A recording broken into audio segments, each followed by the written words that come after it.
ማተብ እናስራለን። ማተብ የሌለው ማን አለ? ኦርቶዶክሳውያን ሆነን እናምናለን፣ አስረናል። ግን ምን ያደርጋል? ማተቡ አለ። ዝቅ ስንል ግን እርቃን።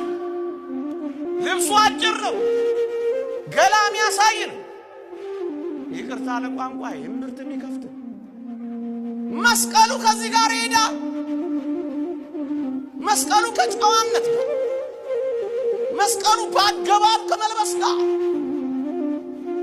መስቀሉ ከመሸፈን ጋር እኮ ነው። መላእክትን እንኳን አላያችኋቸው? በሁለት ክንፋቸው ፊታቸውን፣ በሁለት ክንፋቸው ይበራሉ፣ መስቀል ይሰራሉ። በሁለት ክንፋቸው እግሮቻቸውን ይሸፍናሉ። መላእክት እንኳን እግሮቻቸውን የሚሸፍኑ ከሆነ አቤት የኛ መሸፈን ማለት ጨክነን እኮ ነው የምንቆመው እንጂ መሸፈን እኮ ነው ያለብን፣ መሰወር እኮ ነው ያለብን።